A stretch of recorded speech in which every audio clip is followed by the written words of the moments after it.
Mukhang gusto mong matuto kung paano gamitin ang kapangyarihan ni Alessio, ang Captain Red Hawk. Sige, pakinggan mo to. Bata, ako mismo magtuturo sa'yo. Passive, Rebellious Little Hawk. Bawat tama ng bala ko, may kwento. Ang normal attack ko, may pasabog. Lumalawak ang damage, AoE ika nga. At kung mataba ang kalaban, mas masakit. Lalo na kung tank yan, dahil based sa HP ang bonus damage ko. Gamitin ang normal attacks sa group fights o kapag naglilinis ng minions. Hindi lang isa ang tatamaan, buo silang mapupulbos.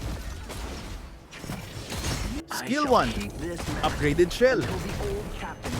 Ito ang tinatawag kong pasabog na may direksyon. Pinapalakas ko ang susunod kong 3 bala. Mas malawak, mas masakit, at mas mataas ang HP-based damage. Parang fireworks na may halong suntok ng granada. Gamitin bago pumasok sa clash o kapag humahabol ng kalaban. Mas marami silang makakatikim ng paputok mo. Skill 2, Legendary Hero Debut. Gusto mo ng dramatic entrance o smooth na escape? Boom! Smoke bomb! Hindi lang ako nawawala sa paningin. Nadadala ko pa ang tropa ko. Plus, may extra dash pa ako para makalayo o makalapit. Style, power, at escape. Lahat niyan sa isang skill. Tamang-tama ito sa pag-ambush, flank, o pagtakas kapag nalagay sa alanganin. Gamitin mo ng matalino. Ultimate Sunset Fireworks Show.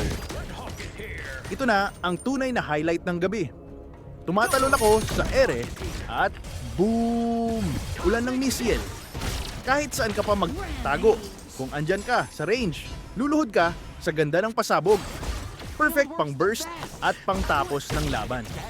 Hanapin ang tamang timing. Gamitin sa gitna ng team fight kapag sabay-sabay silang nagkatipon. Para isang bagsakan, ubos ang kalaban. Ganyan ako maglaro. Hindi lang basta tama, may estilo, may tapang, at syempre, may pa-fireworks. Kaya kung gusto mong maging bayani, gaya ko, mag-practice ka, bata.